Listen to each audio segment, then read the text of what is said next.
Samajwadi party का पहले उनको अपनी पार्टी का नाम बदल लेना चाहिए। समाजवादी के जहाँ परिवारवादी कर लेना चाहिए। खान साहब क्यों परिवारवादी? जितने लोग उनके हैं नेतागण सारे उन्हीं के परिवार के तो हैं, बाहर कोई है तो फिर वो अनैतिक ही कार्य कराएंगे, धार्मिक कार्य तो कराएंगे नहीं। अगर जिसकी आस्था कब्रिस्तान में है तो वो मंदिर तो जाएगा नहीं, वो तो कब्रिस्तान जाएगा ना।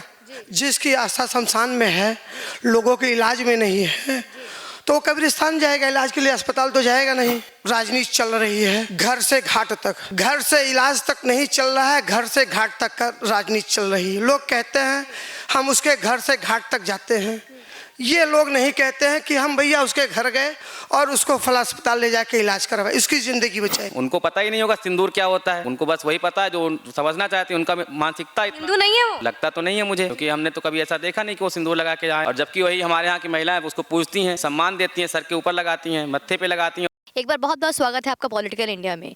अभी मैं जहाँ खड़ी हूँ ये एक बहुत अहम सीट माना जाता है अयोध्या का, गोसाईगंज विधानसभा। अब गोसाईगंज की बात बता दूं, यहाँ पे खब्बू तिवारी एक बहुत ही मशहूर नाम था। आज वो बीजेपी के होते हुए भी वो जेल में है, जहाँ पे ये बात होती है कि बहुत ही भेद है, बहुत ही गलत चीज़ें हो रही है, योगी सरकार बहुत ज़्यादा पक्षपात करती है। तो आज जो एक वक्त में यहाँ पे जीत हासिल जिनको हुई थी, लगभग 55,000 वोटों से जीत हासिल होने के बावजूद भी वो आज जेल में है। खब्बू तिवारी जो बहुत बड़े बाहुबली माने जाते हैं। दूसरी तरफ उनकी आज पत्नी को टिकट मिला है, उनकी पत्नी आरती तिवारी जिन्होंने सारा कमान संभाल रखा है। वहीं से समाजवादी पार्टी के बारे में कहा जाता है जो मुख्तार अंसारी के दाहिने हाथ माने जाने वाले अभय सिंह, जो कि आज बाहुबली होते हुए भी उनको आज जो समाजवादी पार्टी के प्रत्याशी हैं, जंग बहुत टक्कर की है। अगर मैं यहाँ पे बोलूँ कि अहम सीट और हॉट सीट इसलिए हो जाता है क्योंकि कुछ दिन पहले ही दोनों पार्टी एक साथ जब प्रचार प्रसार में निकली थी, तो इस बात को लेकर और जब विवाद और बढ़ी और बाद में विवाद इतनी बढ़ी कि गोलियां भी चल गई। यहाँ पे मौके पे रही पुलिस ने बातों को संभाली, लेकिन फिर भी थाने पे भी बहुत पथराव हुआ। तो यहाँ के कुछ आम जनता है, यहाँ के लोग हैं, जानना चाहेंगे, क्योंकि यहाँ पे अगर देखा जाए तो एक तरफ तिवारी और एक तरफ अभय सिंह। फिर से बात वही आती है ठाकुर और ब्राह्मणों की लड़ाई। एक तरफ जहाँ बोला जाता है कि योगी आदित्यनाथ जो ठाकुर के साथ तो सही है, पर ब्राह्मण उनसे नाराज हैं क्योंकि ब्राह्मणों के साथ बड़ा पक्षपात होता है। तो हम यहाँ जानने की कोशिश करेंगे कि क्या तिवारी जी को टिकट मिलने के बाद यहाँ के राजपूत किसके साथ है, ठाकुर किसके साथ है और ब्राह्मण किसके साथ है, ये सब हम जानने की कोशिश करते हैं। तो आइए बात करते हैं। क्या नाम है भैया आपका? मैं ज्वाला सोनी हूँ। ज्वाला सोनी। तो ज्वाला जी क्या लगता है किसकी सरकार बन रही है इस बार? इस बार तो महाराज जी पूर्ण बहुमत से आ रहे हैं, उसको कोई रोक नहीं पाएगा, क्योंकि आम जनता ने मूड बना लिया है। क्योंकि जैसे आप देख रही हैं कि यहाँ के लोग जो एक परिवारवादी जो लोग हैं वो आते हैं और कुछ भी बोल के चले जाते हैं। आप बताइए, आप भगवा का इतना अपमान कर दिया, आप महिला होके ये नहीं समझ पाए महिला का अर्थ क्या होता है। मतलब वो आई और महिला का अपमान करके चली गई, जबकि जानते हुए कि सिंदूर भगवा कलर का होता है। हमारे विवेकानंद जी भगवा कलर ही यूज करते थे, महाराणा प्रताप जी भगवा कलर यूज करते थे। तो इसका मतलब वो क्षत्रिय समाज को, किसकी बात कर रहे हैं आप? डिम्पल यादव पूरा उत्तर प्रदेश उनको देख रहा है। उन्होंने क्या कहा, मोर्चे का कलर होता है भगवा। और आप देखिए लोहे में पड़ा हुआ जंग कर रहे हैं। लोहे में पड़ा हुआ जंग बताई हैं। और जबकि वही हमारे यहाँ की महिलाएं उसको पूजती हैं, सम्मान देती हैं, सर के ऊपर लगाती हैं, मत्थे पे लगाती हैं। और तो क्या ये वजह है कि वो सिंदूर नहीं लगाती हैं इसलिए ऐसी बातें करती हैं? अब उनको पता ही नहीं होगा सिंदूर क्या होता है, उनको बस वही पता है जो समझना चाहते हैं। उनका मानसिकता हिंदू नहीं है वो? लगता तो नहीं है मुझे, क्योंकि हमने तो कभी ऐसा देखा नहीं कि वो सिंदूर लगा के आए, या फिर कि कभी उनका किसी एक उद्बोधन बता दीजिए किसी में जो राष्ट्र हित के लिए बात करती हूँ, या स्टार्टिंग में कुछ बोल दें भारत माता की जय तक, आज तक उन्होंने नहीं कहा कभी। अच्छा एक बात बताइए, अगर मैं गोसाईगंज की बात करूँ, इस विधानसभा की बात करूँ, तो यहाँ पे अभय सिंह जो मुख्तार अंसारी के दाहिने हाथ माने जाते हैं, क्या वजह है इसकी? अब इसके बारे में तो हमको नहीं पता होगा, लेकिन अब आप लोग जो भी बताएं, हमको इस बारे में कुछ ऐसा ना। यहाँ पे कुछ ही दिन पहले बहुत गोलीबारी हुई थी, क्या था वो, वजह बताएंगे कुछ? अब हम लोग तो वहाँ पे थे नहीं, हमको कैसा पता चलेगा ये सब चीज़ें? बताना नहीं चाहते हैं? नहीं, बताने की बात नहीं, हमको जब पता ही नहीं है तो हम क्या बताएंगे, और लोग तो होंगे उनसे पूछ लेंगे। अच्छा चलिए, आज अब मुझे ये बताइए कि 2017 से पहले क्या माहौल था यहाँ का? 2017 से पहले उत्तर प्रदेश में कोई विकास नहीं हुआ था। जो हुआ था एक पर्सनली एक परिवार के लिए हुआ था, उनके लोगों के लिए हुआ था, एक जाति एक विशेष को देख के काम कर दिया जाता था। आज वो चीज़ नहीं है। किस तरीके से काम होता था? बस नाम बताओ अपना, अगर ये नाम हो तो ठीक है अंदर चले जाओ, दूसरा नाम है जाति आपका दूसरा है तो आप बाहर चले जाओ। खाते में पैसा आता था किसी और के, उससे आपको लेना होता था, जाते थे 2 रुपये ऊपर से भेजते थे, 50 पैसा मिलता था लोगों को, बाकी 1.5 रुपये तो लोग खा जाते थे, लेखपाल, सेक्रेटरी, वीडियो। अच्छा जैसे यहाँ पे हमने ये भी सुना कि मुहर्रम में बहुत ज़्यादा लोगों को बंद कर दिया जाता था, नज़र बंद कर दिया था, क्या होता था मुझे बताइए? ये चीज़ हुआ था हमारे दुर्गा पूजा में, और अयोध्या जिले में हुआ था ये चीज़। क्योंकि क्या हुआ था, एक ही दिन पे दोनों पड़ गए थे, और ऐसे में लोगों को बताया गया था कि आप पर्दे को बंद कर दीजिएगा, अभी 1 घंटे बाद मुहर्रम की जुलूस निकलेगी। और फिर बंद क्या किया। हुआ था, हिंदुओं को बंद कर दिया गया था? हाँ, उनको बोला गया था आप लोग यहाँ से हट जाइएगा, प्रशासन लग गई थी और ऐसा हुआ था। उसके बाद में बवाल हो गया था। आप बताइए पूरा अच्छे से क्या हुआ था? पूजा के पंडाल को बंद कर दिया गया था, हमारी आस्था को बंद कर दिया गया था, हमारे इष्ट देव जिसकी पूजा करते हैं उसके जुलूस निकालना बंद कर दिए गए थे। तो अयोध्या तो बहुत धार्मिक स्थल है, यहाँ पे ऐसा क्यों हुआ था? धार्मिक है, लेकिन जो प्रशासन है, जो प्रशासन चलाने वाला है, अगर उनकी नीयत और मंशा धार्मिक नहीं है, अनैतिक है, तो फिर वो अनैतिक ही कार्य कराएंगे, धार्मिक कार्य तो कराएंगे नहीं। अगर जिसकी आस्था कब्रिस्तान में है तो मंदिर तो जाएगा नहीं, वो तो कब्रिस्तान जाएगा ना। जिसकी आस्था शमशान में है, लोगों के इलाज में नहीं है, तो वो कब्रिस्तान जाएगा, इलाज के लिए अस्पताल तो जाएगा नहीं। तो क्या लगता है ये कब्रिस्तान, शमशान, क्या यही चीजें अखिलेश यादव जी ने किया है? अयोध्या जी में गोसाईगंज विधानसभा में एक राजनीति चल रही है, घर से घाट तक, घर से इलाज तक नहीं चल रहा है, घर से घाट तक का राजनीति चल रही है। लोग कहते हैं हम उसके घर से घाट तक जाते हैं, ये लोग नहीं कहते हैं कि हम भैया उसके घर गए और उसको फला अस्पताल ले जाके इलाज करवाए, उसकी ज़िंदगी बचाए। ये नहीं अखिलेश यादव जी तो कह रहे हैं कि जब कोरोना का वक्त था तो योगी आदित्यनाथ और उनके जितने भी कार्यकर्ता थे वो घर में घुसे हुए थे, समाजवादी पार्टी ने काम किया।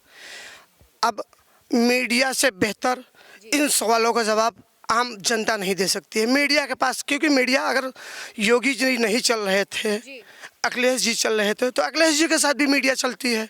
योगी जी अगर चल रहे थे, उनके कार्यकर्ता चल रहे थे, उनके साथ भी मीडिया चल रही थी। तो आपसे बेहतर कोई नहीं जान सकता कि उस कोरोना काल में सिर्फ और सिर्फ मोदी जी और योगी जी और उनसे जुड़े हुए बीजेपी के कार्यकर्ता ही क्षेत्र में थे, लोगों के सुख दुख में खड़े थे।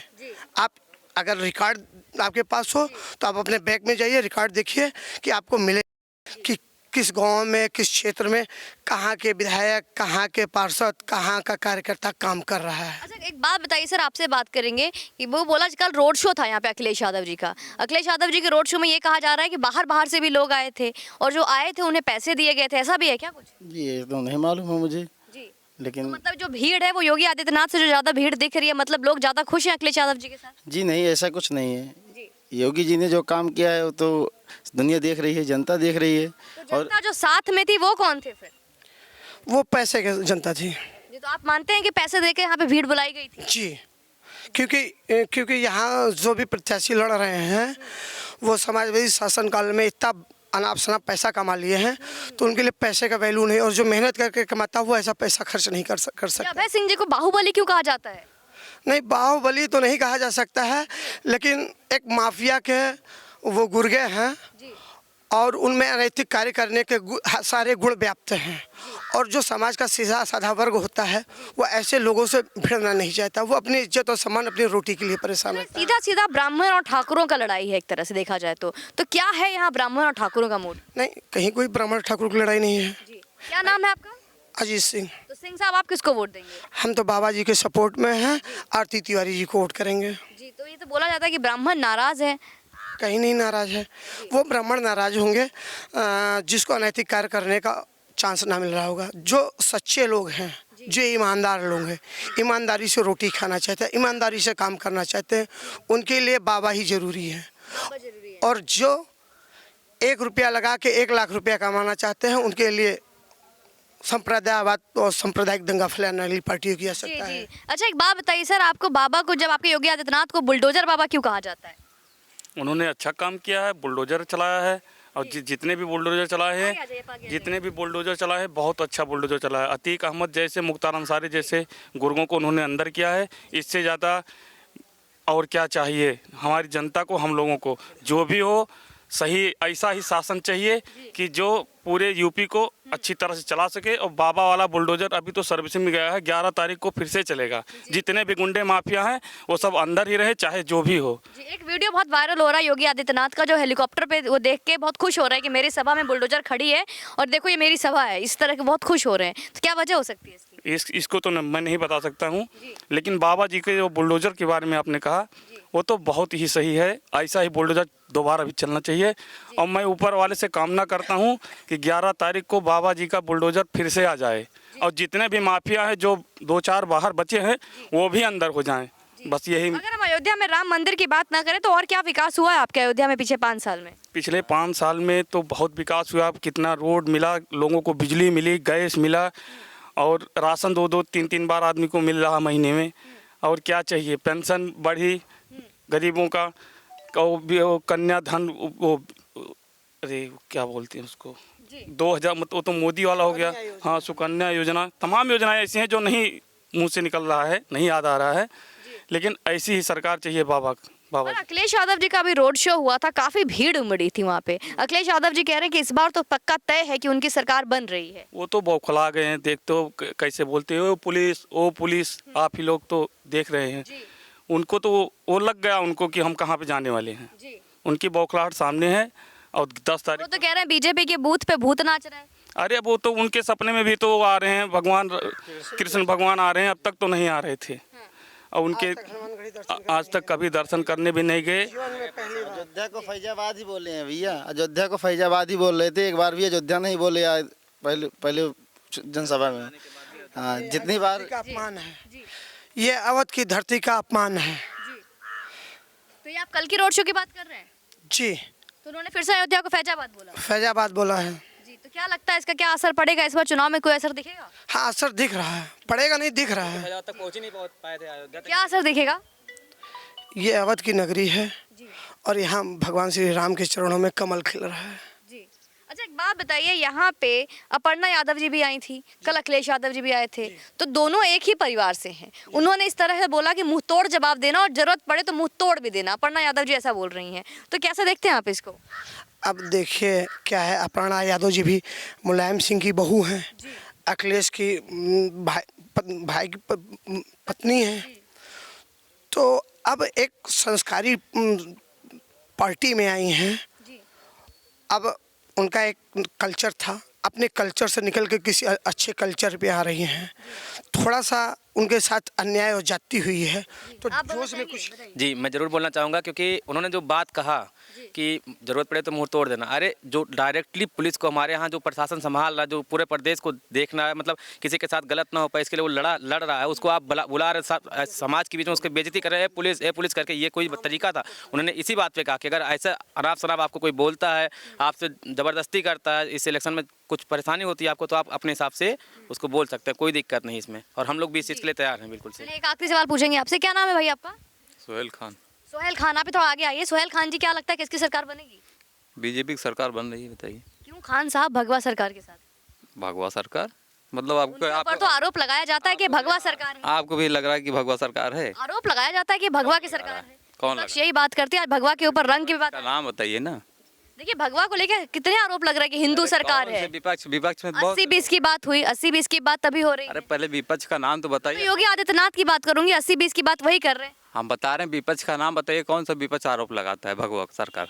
देखिए, विपक्ष क्या खुलेआम बोला जा रहा है कि 80-20 की सरकार है, हिंदुओं की सरकार है, भगवा की सरकार है, हर दिन ऐसी बातें हो रही नहीं, ये सब गलत बात है। जी। ऐसी कोई बात नहीं, सरकार सबकी है। जी।